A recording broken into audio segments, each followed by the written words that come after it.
I don't know no other way to ask this, but straightforward. Why didn't you put out a lot of music or much music when you was with CMG?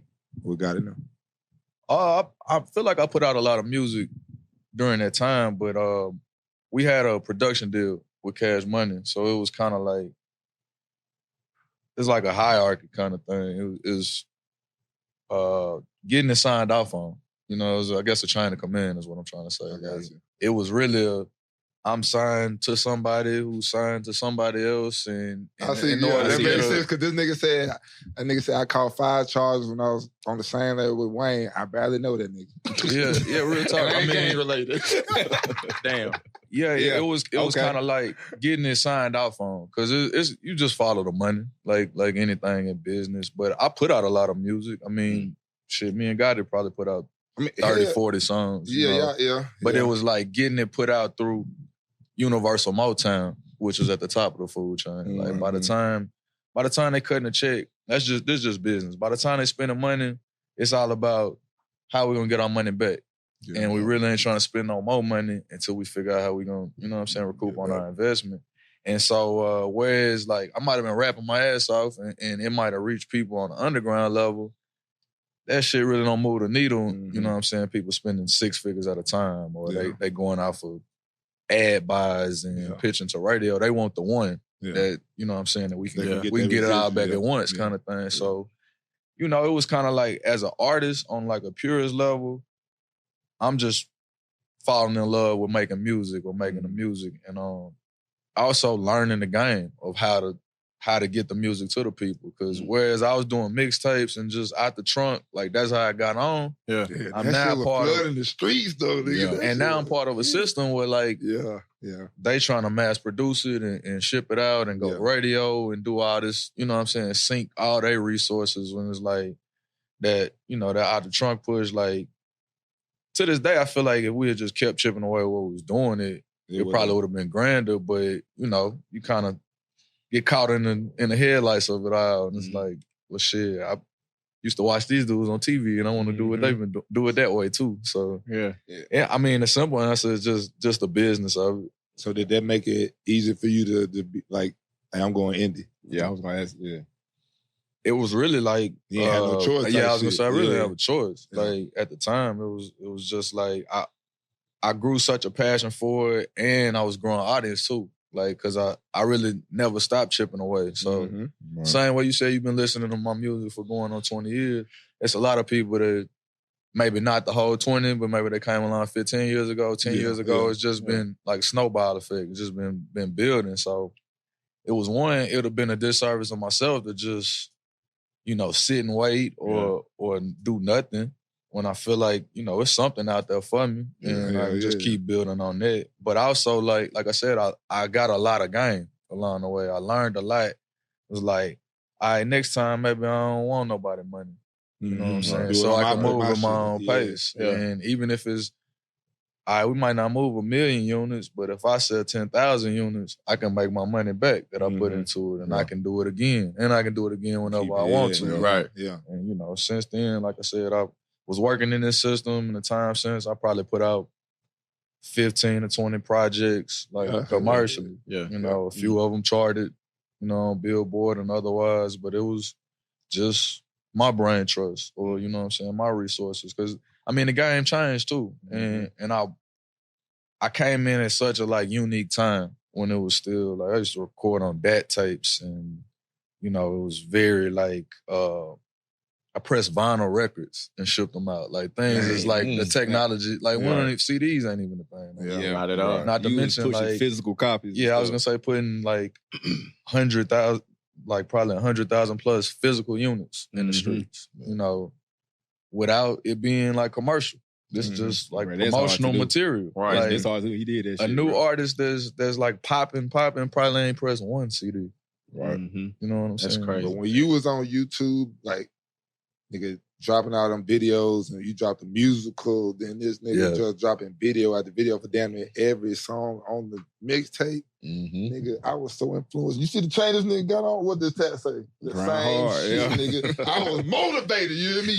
Nigga said grind. Oh, say less, nigga. I bought a t-shirt, nigga, everything. I'm all around Auburn talking about trash bag gang, bitch. What the fuck you talking about? What? Them niggas tell you I had that shit all on, bro. Yeah, but yeah, that was just really it, man. It was like it was go for what you know, go for broke with this or tap out. And that wasn't, you know what I'm saying, that wasn't in my spirit to quit. Like I definitely developed and harnessed like a work ethic from being around the people that I was working amongst. Cause for sure, like all of them are the like ultimate success stories and coming from like little to nothing. So I always took an inspirational like shit, I can do that too. The same thing I was saying about basketball. I was like, okay, them niggas got it, but let me figure out what I can figure out. Like I left from that national tournament, came back and all district, all region, or like, shit, y'all niggas ain't that good because I just played some niggas that was doing this shit to the highest level possible. And that's the same way probably with rap. I'm like, I didn't know him that well, but I'm recording in this room, Lil Wayne down there making all the shit that we all, everybody in the world is listening to right now. So I'm like, one thing I do see is he don't leave out of there. You know what I'm saying? He living and breathing this shit. So the same way, like you said, when I'm shooting a video to every song possible, I'm going to use what I got. I'm like, I'm watching people get on, you know, vlogging and just showing their everyday life. So I'm gonna go buy a camera and I'm gonna hire my homeboy to just keep the camera rolling. Like, you know what I'm saying? I want him to see what I'm saying. That's what we trying to teach Maine. Just keep that going. So it's cool that you say that because I feel like a lot of people always ask the question, like, do you prefer being on like a label or do you prefer indie? Yeah. But in your case, it's more so like, hey, I mean, I learned from the label side of it as well to put towards my own craft. You know what I'm saying? So it was almost like, in your case, you feel like you slick needed that a little bit just to get you where you were now? Or were you, even if you can do it over again, would you go straight indie and just do it from the beginning like that? That's a great question because it's butterfly effect. You change one thing, you change everything. That shit might like go crashing down. Right. But like hypothetically, like I think all my experiences, like I said, catapulted me to the next, to whatever the next level. If it wasn't a steady climb. It was, you know, ebbs and flows and losses and lessons and everything in between. But I do think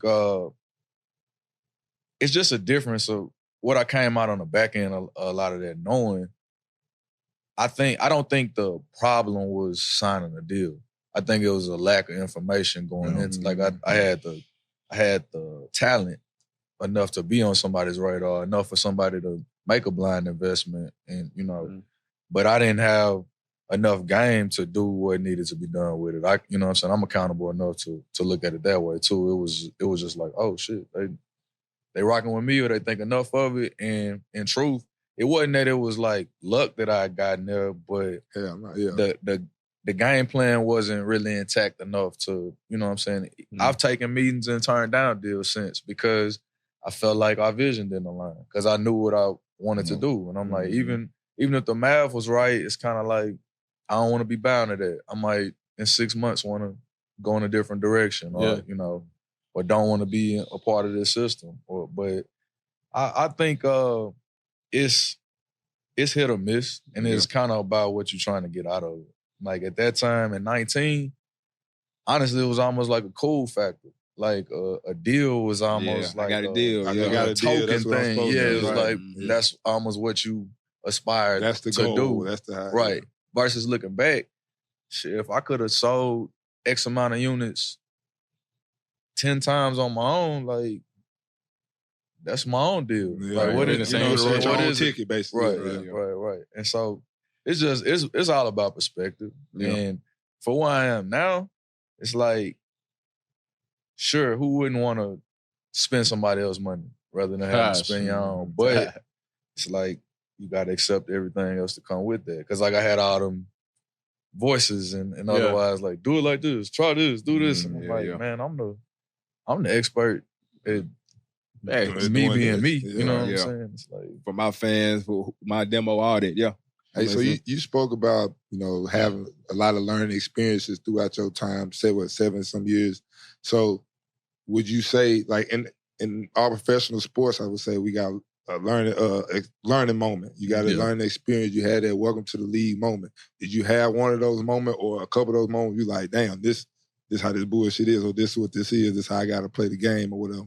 Yeah, a lot of them, but a lot of them was via like mistakes. It was a lot of things like I probably saw that I ain't like necessarily like agree with personally or like morally or otherwise, but I learned more from the mistakes. And eventually, like, I think the key thing is learn how to learn from other people's mistakes rather than making them yourself. But it was one of the most like teachable things for me that I would always get in trouble, and because I value like being around like that whole element of like keeping it real. Like I felt like if I'm not living my raps, then what I'm even rapping for damn near. So I used to kind of look at it like, man, what I'm gonna be on a tour bus following y'all around for when I could be over here in the hood where it's going down. And so, this gonna make my raps more authentic. Or I mean, it wasn't that simple, you know what I'm saying? It was partially, it was just a life level and just, where you at, just young and wild or whatever. But I didn't value like being there was half the battle. You know what I'm saying? There's been so many opportunities where I was just a fly on the wall. I was just moving around almost in the entourage. But because I stayed there and I stayed down, or I doubled back some years later and like, man, I met you one time when I was just with Bruh and them. And then, I remember that. And then now I'm in a favorable position. Versus some of them same situations where I probably was like, man, I ain't just finna be tagging along. And then I look up and I done caught another pistol charge, or you know what I'm saying? I'm into some other shit because it's like I chose this over that. So the teachable moment was like, man, what you doing? Like, you know what I'm saying? What are you really doing? Because and I'm not really keeping it real if I'm not being the great person that everybody's, you know what I'm saying? Everybody see my greatness out of being on point, being on task, and being on my grind. Versus, but it's a hip hop and rap and street rap is a weird, it's a weird dynamic because it's like,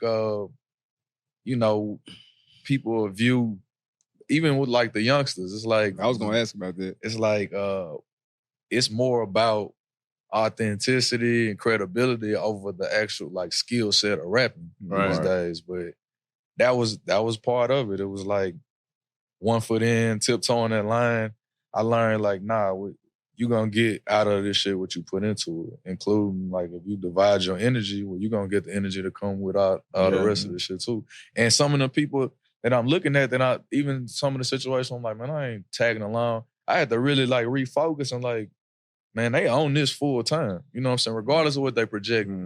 Like they in the studio, they own, you know what I'm saying? They rap hustling, they on the rap grind full time. Like even like it's kind of, you know what I'm saying? You would be a little jaded for looking at it for what you think of it as, but eventually like valuing that different. Like, you know what I'm saying? I probably wore a chip on my shoulder like, man, these niggas ain't really doing it. You know what I'm saying? It's like versus probably for good reason. That's probably, you know what I'm saying? That's probably wise. Maybe they, or this shit that I'm propping up or valuing is some bullshit. You know? So that was the lesson as much as anything. And I try to share that, you know what I'm saying, with people like, man, it's cool that you really that, but you gonna really get everything to come with it. You know what I'm saying? So are you really trying to do this over here? Because if so, like, do it.